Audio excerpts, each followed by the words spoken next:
আমি জানি না আমি কে। জ্ঞান ফেরার পর থেকেই নিজের মধ্যে একটা অদ্ভুত বদল লক্ষ্য করছি, সঙ্গে একটা পিপাসা। না, এ পিপাসা জল খেয়ে মিটবার নয়, এই পিপাসা রক্তের। কিছুক্ষণ আগেই একটা বানরকে মেরে তার রক্ত চুষে খেয়েছি, কিন্তু এটা কোথায় কিছুতেই বুঝতে পারছি না। চারিদিকটা কেমন অচেনা। ও, জানতে চাইলেন না তো কিভাবে আমি বানরটাকে ধরলাম? বানরটাকে যখন আমি দেখলাম, সে তখন মহা আনন্দে গাছের উপর বসেছিল। জানি না কি একটা মনে হলো, এক লাফ দিতেই উড়ে পৌঁছে গেলাম বানরটার পাশের ডালে। সেখান থেকে সোজা ঝাঁপ দিলাম বানরটার শরীরের উপর। দু হাতে তাকে জাপটে ধরে সজোরে পড়লাম নিচে, কিন্তু তাতে আমার বিন্দুমাত্র ব্যথা অনুভব হলো না।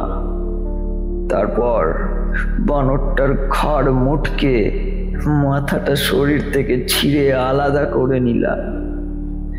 ফিনকি দিয়ে রক্ত বেরিয়ে এলো। দাঁত দিয়ে ছিঁড়ে নিলাম গলার নলি। তারপর শূন্যে উঠিয়ে ধরলাম বানরটির দেহ। সেখান থেকে অঝরে পড়ছে রক্ত। সেই রক্ত আমার সারা শরীরে এক অদ্ভুত তৃষ্ণা জাগালো।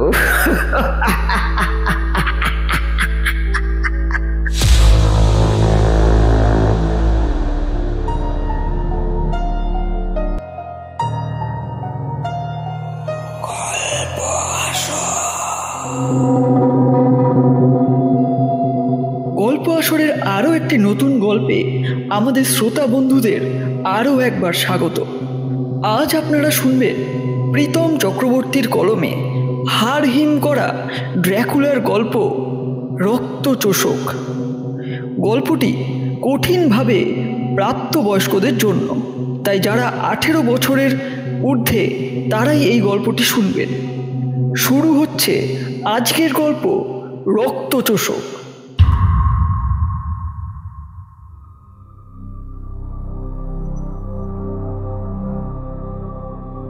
চৌধুরী নিবাসের ল্যান্ড ফোনটা বেজে উঠল।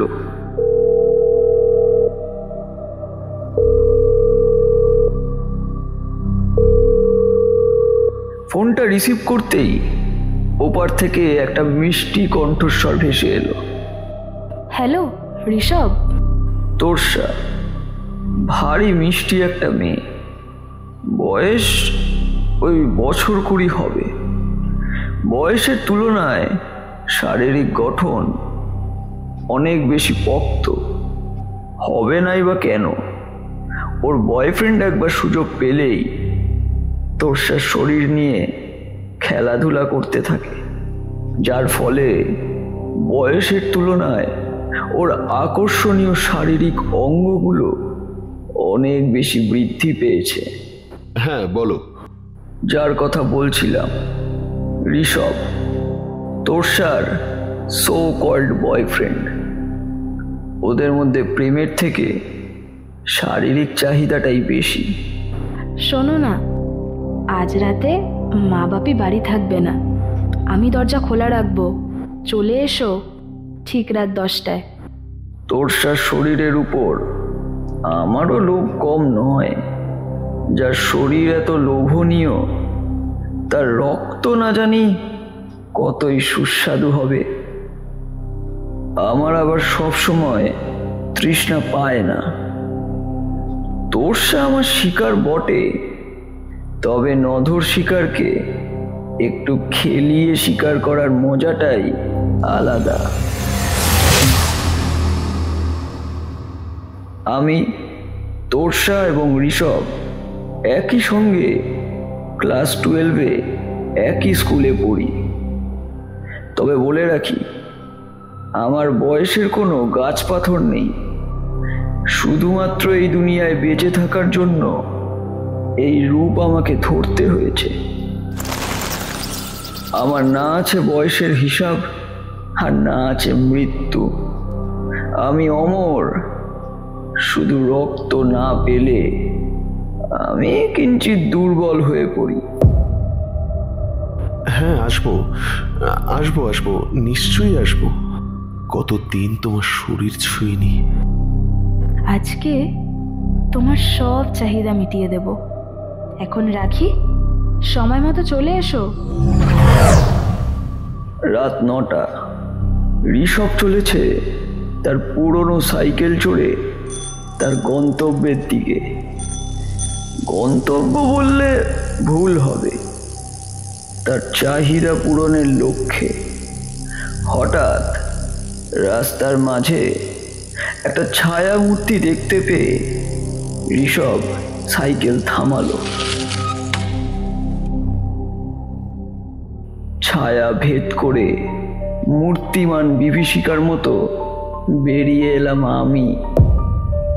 আকাশে তখন পূর্ণিমার চাঁদ উঠেছে, চারিদিকে আলো ঝলমল করছে। রক্তিম, তুই এখানে কি করছিস? রক্তিম, এটাই আমার বর্তমান পরিচয়।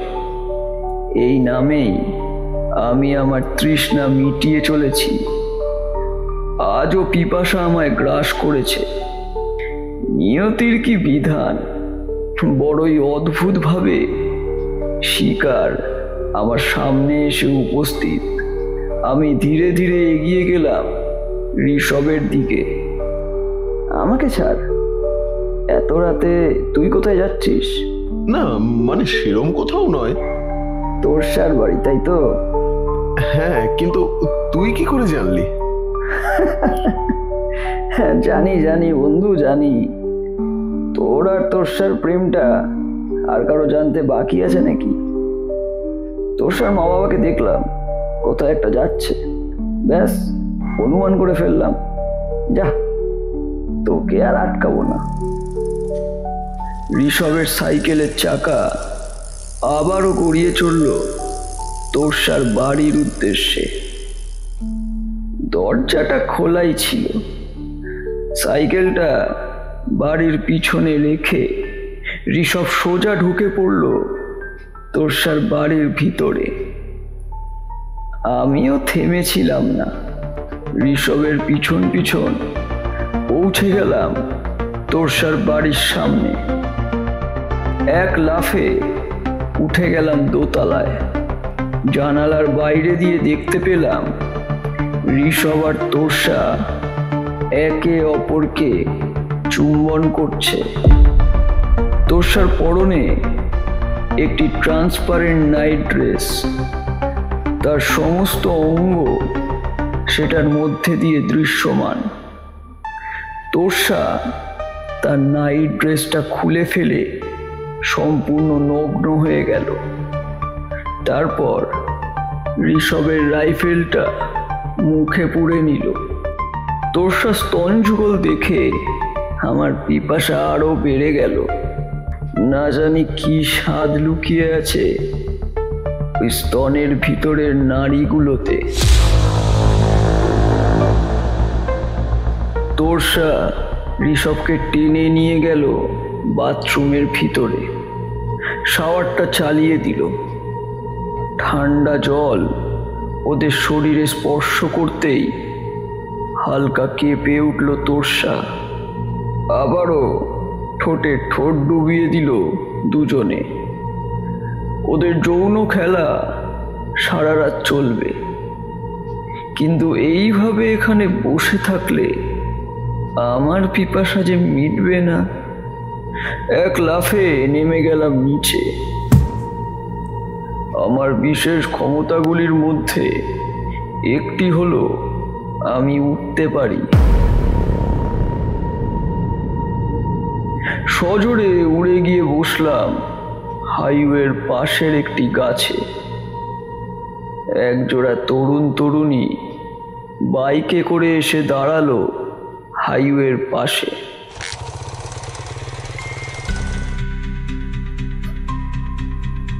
ছেলেটি মেয়েটিকে সেই বাইকের সামনে রেখে একা জঙ্গলের ভিতর ঢুকে গেল।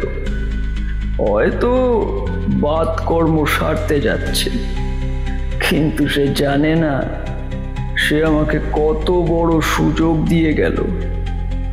পলকের মধ্যেই অজানা তরুণীকে এক ঝাপটায় তুলে নিয়ে ফেললাম জঙ্গলের ভিতরে।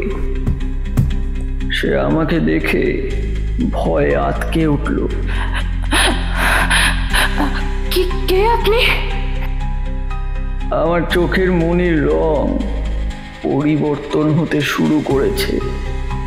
সবুজ, ক্রমশ আরো সবুজ হচ্ছে।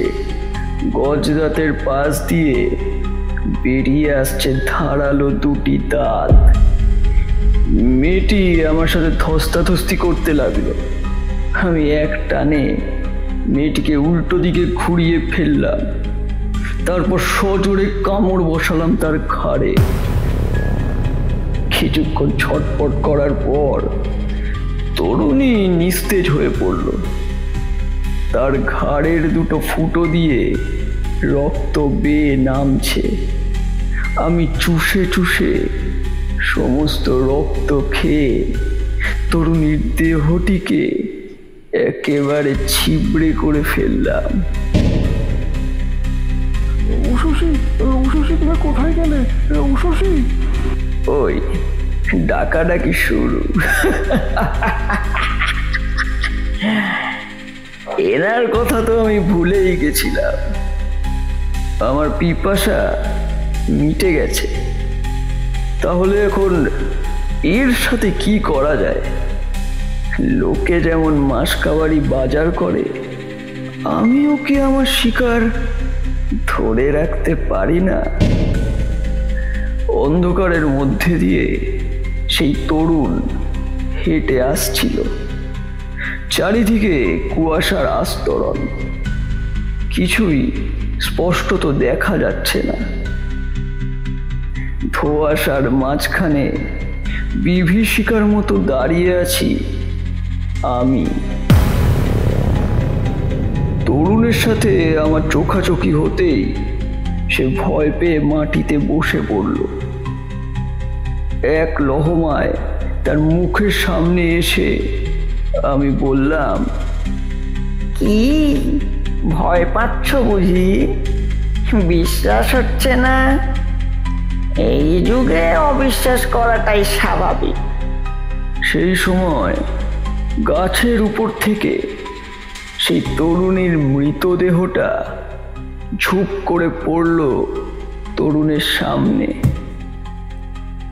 আকস্মিক এই ঘটনায় তরুণ একেবারে হতভম্ব হয়ে গেল। মারা গেছে? মানে আমি মেরে ফেলেছি? চাঁদের রোশনাইতে চারিদিক আলোকিত, কিন্তু সেই তরুণীর জীবনে নেমে এলো গাঢ় অন্ধকার।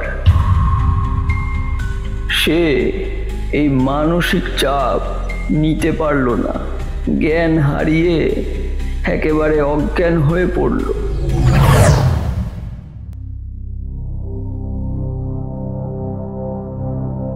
আমরা যাদের মিথ ভাবি তারা অ্যাকচুয়ালিতে আমাদের সাথেই বসবাস করে, কিন্তু তাদের আমরা চিনতে পারি না।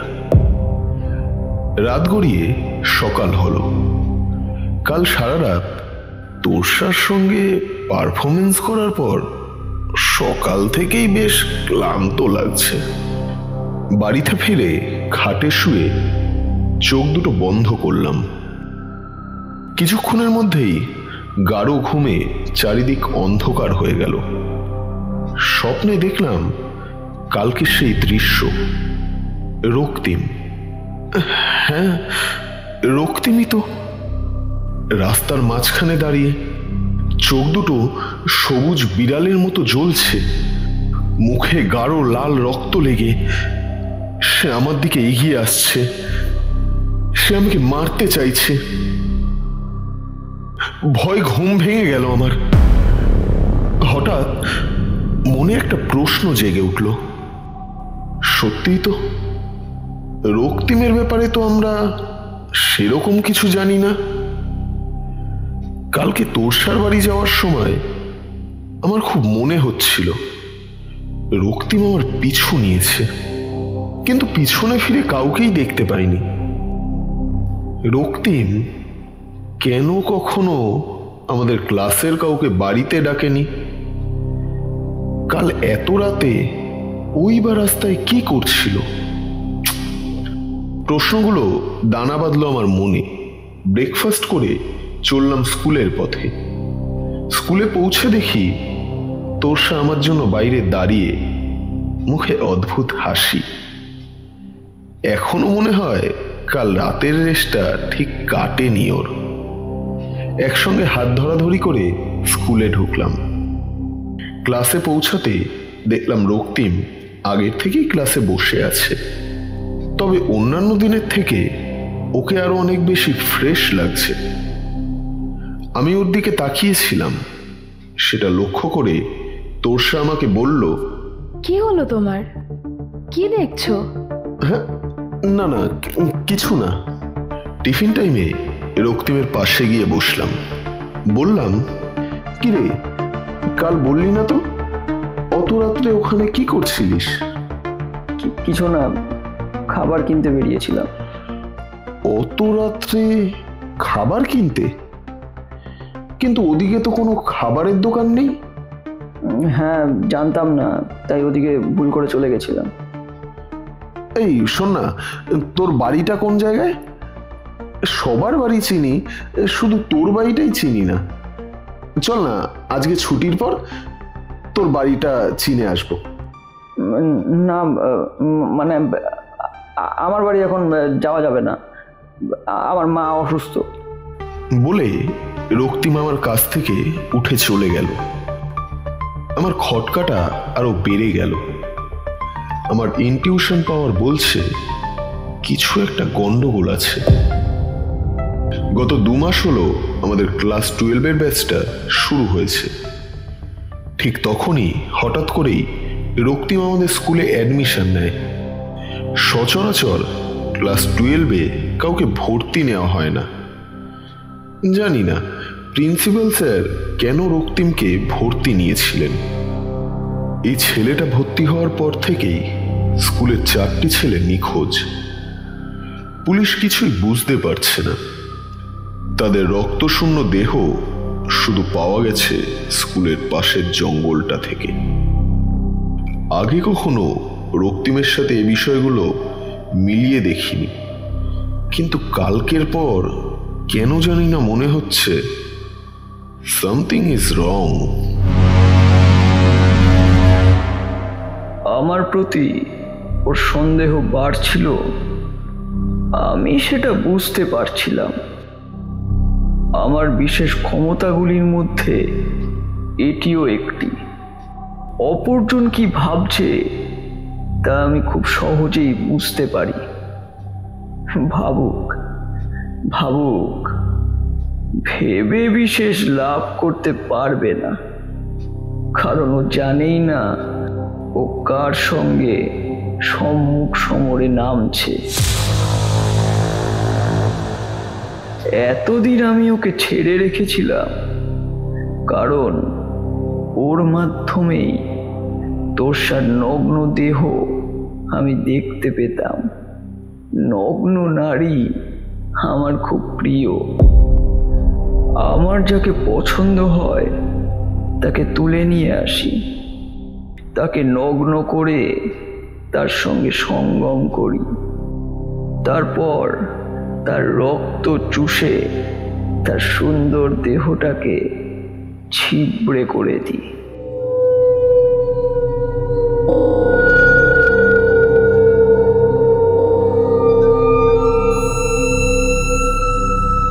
স্কুল থেকে ফিরে মনটা আনচান করতে লাগলো। হঠাৎই কলিং বেলটা বেজে উঠল। নিচে একটা চেনা কণ্ঠস্বর শুনতে পেলাম, তোরসা। আন্টি, ঋষভ কি ওপরে আছে? ওর থেকে আসলে একটা নোটস নেওয়ার ছিল। হ্যাঁ হ্যাঁ, ও ওপরেই আছে। ওপরে উঠে এলো তোর্সা। দরজায় দুবার টক টক করলো। দরজা খুলে দিতেই আমাকে জড়িয়ে ধরে ঠোঁটে ঠোঁট ডুবিয়ে দিল। এক হাতে আমাকে জাপটে ধরে অন্য হাত দিয়ে রুমের দরজাটা বন্ধ করে দিল। নোটস নিতে এসছিলাম, পেনটা বার করো বলে একটানে আমার হাফ প্যান্টটা হাঁটুর নিচে নামিয়ে দিল। তারপর আমার পেনটা মুখে পুড়ে নিল। আমি কামনায় কেঁপে উঠলাম। কিছুক্ষণ এরম চলার পর তোর্সা নিজের টপটা খুলে ফেলল। তারপর আমার পেনটা চালান করে দিল স্কার্টের নিচে। যৌন মিলনের শব্দ ছড়িয়ে পড়ল ঘরময়। মা নিচ থেকে উপরে উঠে এলো। কি হলো? কিসের আওয়াজ এগুলো? তোর্সা নির্ভীকভাবে উত্তর দিল, ও কিছু না আন্টি, আমরা একটু খেলছিলাম। মা নিচে চলে গেল। কিছুক্ষণের মধ্যেই পেনের কালিও শেষ হলো। তোর্সা নগ্ন অবস্থায় আমার পাশেই শুয়ে পড়ল। তারপর বলল, কি হয়েছে বলো তো তোমার? স্কুলেও দেখছিলাম খুব উইয়ার্ড বিহেভ করছিলে। বলবো কি বলবো না ভেবেই বলেই ফেললাম। রক্তিম, দ্যাট গাই কেমন যেন একটা না। কাল রাত্রে যখন তোমার বাড়ি যাচ্ছিলাম, মাঝ রাস্তায় অদ্ভুতভাবে দাঁড়িয়েছিল।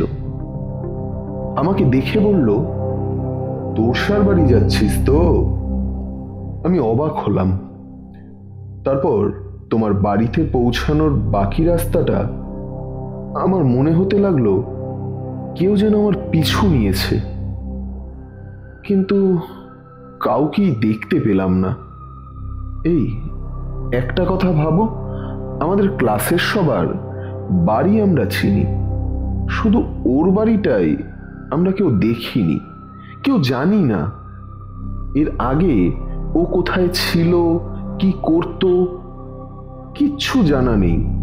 কিন্তু ও অ্যাডমিশন নেওয়ার পর থেকেই আমাদের স্কুলের 4টি ছেলে মারা গেল। জানি না এগুলোর সাথে আদৌ ওর কোনো কানেকশন আছে কিনা, তবে আমার ইনটিউশন বলছে কিছু তো একটা প্রবলেম আছে। ব্যাপারটা তো এইভাবে ভাবিনি। আচ্ছা, একটা কাজ করা যাবে না? আগামীকাল ছুটির পর আমরা ওর পিছু নিই, তাহলেই তো বুঝতে পারবো ও কোথায় থাকে। সেটাই করতে হবে।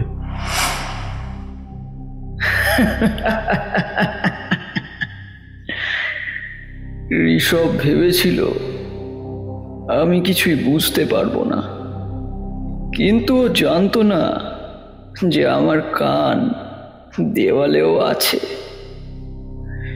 ঋষভ আমার সঙ্গে সম্মুখ সমরে আসতে চাইছে। ও এখনো অবগত নয় যে ও একজন মানুষ আর আমি পিশাচ।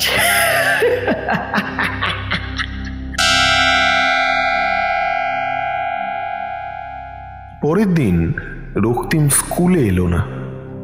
আমার প্ল্যানটা মাঠে মারা পড়ল, কিন্তু আমি হার মানব না। সত্যি আমি খুঁজে বের করবই। সেই দিন সন্ধেবেলায় টিউশন থেকে ফিরছি, এমন সময় রাস্তায় আলো ছায়ার মাঝে দেখলাম কে একজন দাঁড়িয়ে। সে কিছু একটা খাচ্ছে। তার দৈহিক আকৃতি বড়ই অদ্ভুত। 5 ফুটের মতো উচ্চতা, মানুষের মতো দেহ হলেও সব থেকে আশ্চর্যের ব্যাপার, তার 2 হাত বরাবর চামড়ার মতো, যেমনটা বাদুড়ের থাকে। আমার গলা ভয় শুকিয়ে গেল, তাও মনকে শক্ত করে চিৎকার করে বললাম, এই কে কে ওখানে, কে? আমার গলার আওয়াজ পেয়ে সাথে সাথে সেটা এক লহমায় জঙ্গলের ভেতর উড়ে গেল।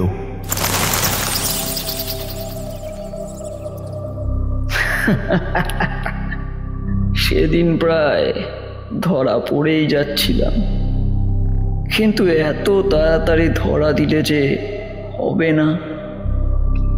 এখানে আমায় টিকে থাকতে হবে, না হলে আমার স্বার্থ সিদ্ধি যে হবে না।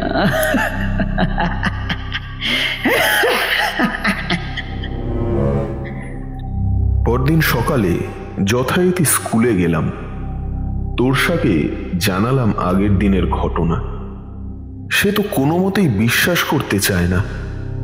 কি যে বলিস না, এমন আবার হয় নাকি? কি দেখতে কি দেখেছিস? না রে, সত্যিই বলছি। সেই সময় রক্তিম ক্লাসে এসে ঢুকলো। আমি তোরসাকে বললাম, আজ রক্তিম স্কুলে এসেছে, আজই সুবর্ণ সুযোগ। স্কুল ছুটির পর আজ আমরা ওর পিছু নেব। কিন্তু আজ তো আমার হবে না, স্কুলের পর টিউশন আছে। ঋষভ, ওসব ছাড়ো না। আজকেও মা বাপে বাড়ি থাকবে না, রাতে চলে এসো। কথাটা শোনা মাত্রই সারা শরীরে শিহরণ দিয়ে উঠল। আজ রাতে আবার তোরসার নরম তুলতুলে শরীর নিয়ে খেলতে পারবো। এমন একটা সুন্দরী মেয়ে আমার গার্লফ্রেন্ড বলে ক্লাসের অনেকেই আমাকে ঈর্ষা করে। তাতে কি, ওরা শুধু দেখেই, আর আমি এই আকর্ষণীয় শরীরটাকে উপভোগ করি। এই ছেলে তো আমার পিছুই ছাড়ছে না। স্কুল ছুটির পর রক্তিমের পিছু নিয়েছি। জঙ্গলের মাঝ বরাবর রাস্তা দিয়ে ওর পিছু পিছু হেঁটে চলেছি। এই ছেলে থাকে কোথায়? জঙ্গলের মাঝেই ওর বাড়ি নাকি? অদ্ভুত ব্যাপার। হঠাৎ পিছনে একটা বিকট চিৎকার।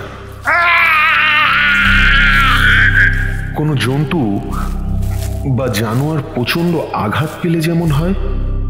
পিছন ঘুরে তাকালাম, কাউকেই দেখলাম না। সামনে ঘুরতেই দেখি রক্তিম গায়েব। যা বাবা, কোথায় গেল? এখানেই তো ছিল। চারিদিক ঘুরে ঘুরে দেখেও কারু দেখা পেলাম না।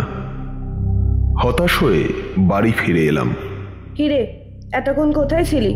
সন্ধ্যা হয়ে গেল, তারপর বাড়ি ফিরছিস? মা, টিউশনে গেছিলাম, স্যার এক্সট্রা ক্লাস রেখেছিল। আর হ্যাঁ, আজ রাতে সুজয়ের বাড়ি যাব, দুজনে একসঙ্গে সারা রাত জেগে হোমওয়ার্ক করব। দরজা খুলে গেল। একটা ছোট প্যান্ট পরে দরজার সামনে এসে দাঁড়ালো তোরসা। উপরে একটা ছোট টপ, তার নিচে যে কিছুই পরা নেই তা স্পষ্ট বোঝা যাচ্ছে। দরজাটা বন্ধ করেই আমার ঠোঁটে ঠোঁট ছোঁয়ালো তোরসা।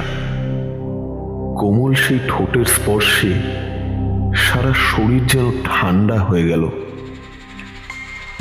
কথা না বাড়িয়ে কোলে তুলে সোজা এসে পৌঁছালাম তোরসার বেডরুমে। খাটে ফেলেই একটানে ছোট প্যান্টটা খুলে নিলাম, ওর ওপর ঝাঁপিয়ে পড়লাম।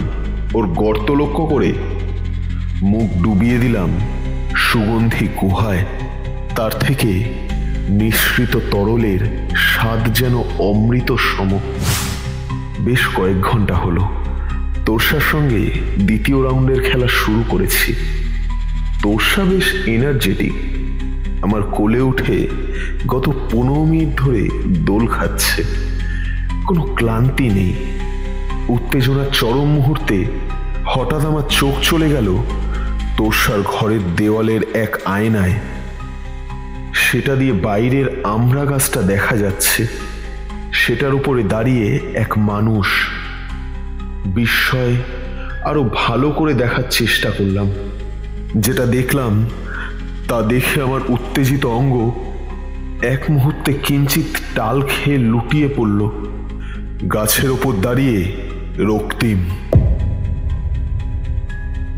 ক্ষিপ্র দৃষ্টিতে আমাদের শারীরিক খেলা দেখছে। তার চোখ লাল, মনি সাদা। সেই দৃশ্য দেখে আমার বুকের রক্ত হিম হয়ে গেল।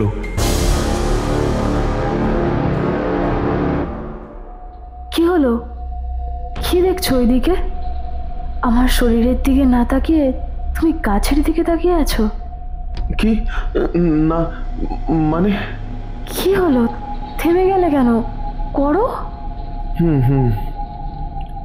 গাছের দিকে তাকাতে আর কাউকে দেখলাম না। তৃতীয় রাউন্ড শুরু করলাম। ঋষভ, তোর গলায় ওইগুলো কি হয়েছে রে?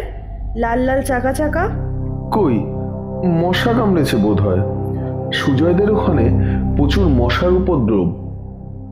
ভাগ্যিস মা লাভ বাইট বিষয়টা বুঝে না, না হলে তোরসার সঙ্গে রাত কাটানো অসম্ভব হয়ে যেত। আজ রবিবার, স্কুল ছুটি। ঠিক করলাম জঙ্গলে যাব আবারও। আজ খুঁজে বের করেই ছাড়বো রক্তিমের ডেরা। সঙ্গে যাবে তোরসা। যেই কথা সেই কাজ। পৌঁছে গেলাম জঙ্গলে। তোরসা আজ একটা মিনি স্কার্ট আর একটা স্লিভলেস টপ পরে এসেছে। জঙ্গলের মধ্যে কারোর বাড়ি হয়? আগের দিন ওর পিছু নিয়ে এই অবধি এসেছিলাম, তারপরও হঠাৎ ভ্যানিশ হয়ে যায়। হঠাৎ মেঘের গর্জন, ঝমঝমে বৃষ্টি নামলো। দুজনেই বাঁচার আশ্রয়ে জঙ্গল দিয়ে ছুটতে লাগলাম। দুজনেই সম্পূর্ণ ভিজে গেছি। তোরসার টপ ও শরীরের সাথে লেপ্টে গেছে। ও স্তনবৃন্ত ফুটে উঠেছে টপের ওপরে। দৌড়তে দৌড়তে এসে পৌঁছলাম একটা ঝিলের সামনে।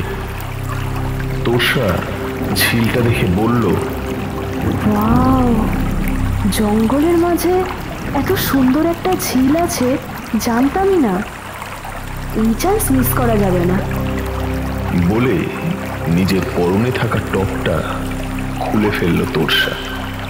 আরে কি করছিস? তুইও খুলে ফেল, স্নান করবো এই ঝিলে। নিজের নিম্নাঙ্গে পরে থাকা স্কার্টটিও খুলে সম্পূর্ণ উলঙ্গ হয়ে তরতর করে ঝিলের জলে নেমে গেল তোরসা। কি রে, আয়। অগত্যা আমিও ভেজা জামা কাপড় খুলে নগ্ন হয়ে নেমে গেলাম ঝিলে।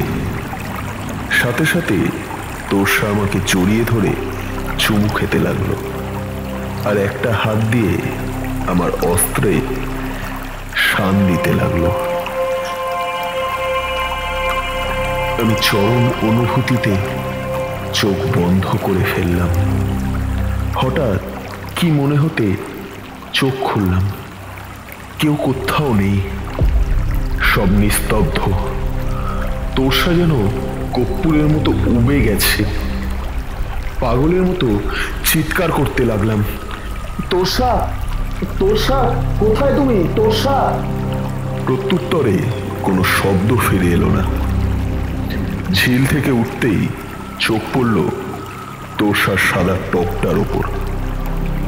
সেখানে রক্ত দিয়ে লেখা, নিশিরাতে মিলন দেখেছি, তাই আজ পূর্ণিমায় গ্রহণ লাগবে। হঠাৎ ঝিলের জল থেকে বুদবুদ উঠতে লাগলো। পিছনে তাকালাম, দুটি লাল চোখ ঝিলের জল থেকে উকি দিচ্ছে। ধীরে ধীরে তা ক্রমাগত ওপর দিকে উঠছে। মুখটা দেখলাম, রক্তিম। সে কর্কশ কণ্ঠে বলল, এতদিন অনেক ভোগ করেছিস ওর দেহ, তোরসার শরীরে। এখন শুধু আমার অধিকার পূর্ণিমার রাতে ওর সাথে মিলন করে ওর দেহের প্রতিটা রক্তবিন্দু চুষে খেলে আমি হয়ে উঠব সর্বশক্তিমান। ওর বলিতেই হবে নরকের অধিবাসীদের রাজত্বের শুরু। খুব কৌতূহল তোমার, হ্যাঁ ছোড়া? আজ দেখি কি করে তুই এই মেয়েকে আমার হাত থেকে বাঁচাস। রাত 1টা 1 মিনিটে আমি ওর সঙ্গে সঙ্গম করব, পারলে আটকে নিস। আবার ধীরে ধীরে সে ঝিলের জলে মিলিয়ে যায়। ঘটনার আকস্মিকতায় আমার চোখ বিস্ফারিত। আমি সোজা জঙ্গল থেকে ছুটে বেরিয়ে আসি। আমাদের পাড়ায় মা কালীর এক জাগ্রত মন্দির আছে।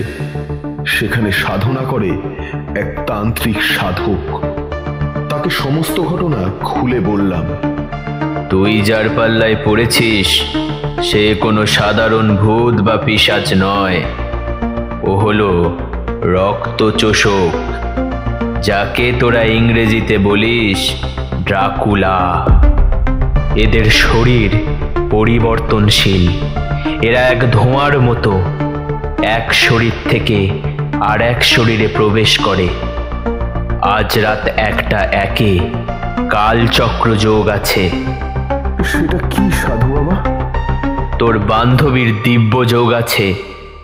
ওর সাথে সঙ্গম করে ওকে বলি হিসাবে উৎসর্গ করলে নরকের দ্বার খুলে যাবে, আর সেই দ্বার দিয়েই এই দুনিয়াতে প্রবেশ করবে নরকের পিশাচেরা। একে আটকাতেই হবে। এনে তোকে একটা মন্ত্রপ্রুত তাবিজ দিচ্ছি, এটা তোর সঙ্গে রাখ। এটা তোর সঙ্গে থাকলে ও তোর সরাসরি কোনো ক্ষতি করতে পারবে না। স্বয়ং মা কালী তোকে রক্ষা করবে। তুই ঠিক রাত 1টা 1 ওর সামনে উপস্থিত হবি। আমি ঠিক সময়ে সেখানে পৌঁছে যাব। এখন যা, আমি যজ্ঞে বসবো। মা কালীকে তুষ্ট করতে হবে। একমাত্র তিনিই পারেন এই রক্তচোষককে আটকাতে। রাত 12:56 আমি পৌঁছালাম সেই ঝিলের সামনে। পূর্ণিমার চাঁদের আলোয় ঝিলের জল রক্তের মতো লাল হয়ে উঠেছে। ঝিলের মাঝে আকাশে ভাসমান অবস্থায় দেখা যাচ্ছে তোরসার নগ্ন দেহ। আমি এসেছি রক্তিম। আমি থাকতে তুই তোরসার কোনো ক্ষতি করতে পারবি না। হঠাৎ আমার ঘাড়ের কাছে গরম নিঃশ্বাস অনুভূত হলো। ঘাড় ঘোরাতেই দেখলাম আমার পেছনে বিভীষিকার মতো দাঁড়িয়ে রক্তিম। লাল চোখ, সাদা মণি, দুহাত বরাবর চামড়া ঝুলছে বাদুড়ের মতো। মুখের দুপাশে দুটি বড় তীক্ষ্ণ দাঁত, আর তাতে রক্ত লেগে আছে।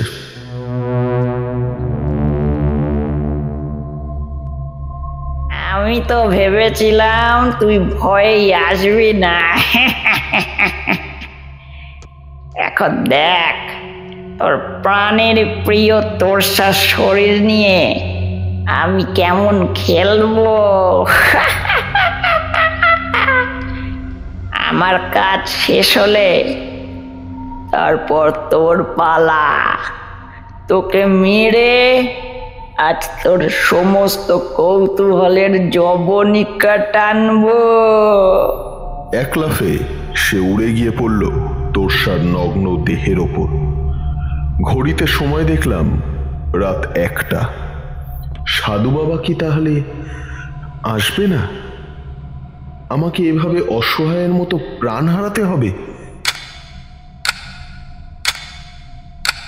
ঘড়ির টিকটিক শব্দ। রাত 1টা 1। সঙ্গম শুরু করলো সেই নরপিশাচ। কি বিভৎস সেই দৃশ্য! হঠাৎই দপদপ করে আকাশে উল্কাপিণ্ডের মতো আলো জ্বলে উঠল।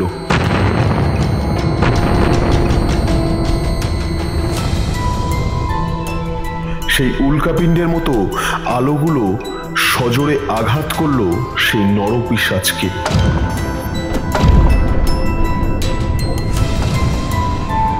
সে ছিটকে গিয়ে পড়ল মাটিতে। তারপর প্রচন্ড যন্ত্রণায় কাতরাতে লাগলো।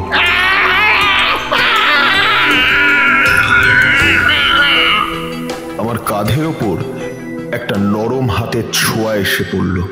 ঘুরে তাকাতেই দেখলাম সাধু বাবা এসে উপস্থিত হয়েছেন। তার ডান হাতে একটি বিশাল খাড়া। সে সেই খাড়া আমার হাতে দিয়ে বললেন, যাও, এই খাঁড়া দিয়ে ওই পিশাচের বুকের মাঝ বরাবর আঘাত করো, অন্য কোথাও করবে না, কথাটা যেন মাথায় থাকে। আমি খাড়া হাতে এগিয়ে গেলাম সেই নরপিশাচের দিকে। সে যন্ত্রণায় কাতরাচ্ছে। মাথার ওপর তুলে নিলাম খাড়া, তারপর সজোরে চালিয়ে দিলাম সেই নরপিশাচের বুকের ওপর। সে একটু নড়ে তারপর শিথিল হয়ে গেল। তোষার অচৈতন্য শরীর শূন্য থেকে ঝপ করে জলের মধ্যে পড়ে গেল। আমি তাড়াতাড়ি জলে নেমে ওর শরীরটা জল থেকে তুলে এনে ওর চোখে জলের ঝাপটা দিলাম। কয়েকবার ঝাপটা দিতেই চোখ খুলল তোষা। আমি কোথায়? কোনো কথা না বলে ওকে বুকে জড়িয়ে ধরলাম। জ্যোৎস্নার আলো এখন আর ভয়ঙ্কর নয়, বরং স্নিগ্ধ।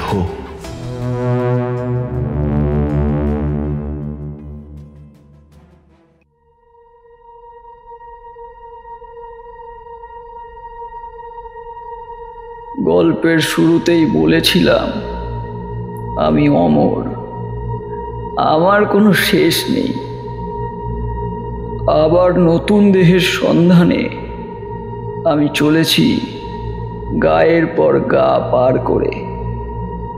ওই তো পেয়েছি আমার পরের শিকার, একা একা নৌকায় বসে আছে। এই মানুষটাকে বাগে আনতে বেশি সময় লাগলো না। ওর দেহের দখল নিয়েছি বেশ খানিকক্ষণ হলো, কিন্তু বড্ড পিপাসা পেয়েছে যে। রক্ত চাই, এক্ষুনি রক্ত চাই। ও মাঝি কাকা, মথুরাপুর যাবে?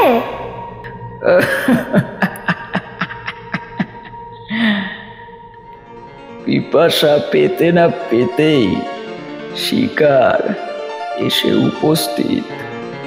এর রক্তেই হবে আজ আমার নতুন অভিষেক। হ্যাঁ মা, যাব। উঠে পড়ো দেখি।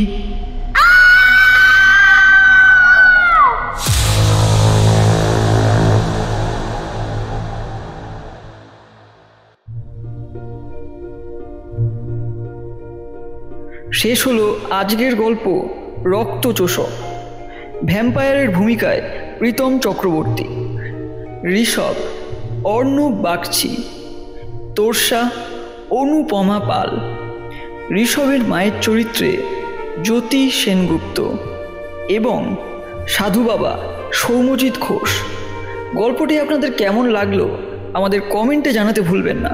যদি ভালো লেগে থাকে তাহলে অবশ্যই একটি লাইক করে দেবেন। এরকমই হাড় হিম করা বিভিন্ন গল্প আমরা প্রতি শনিবার ঠিক দুপুর 1টায় নিয়ে আসি।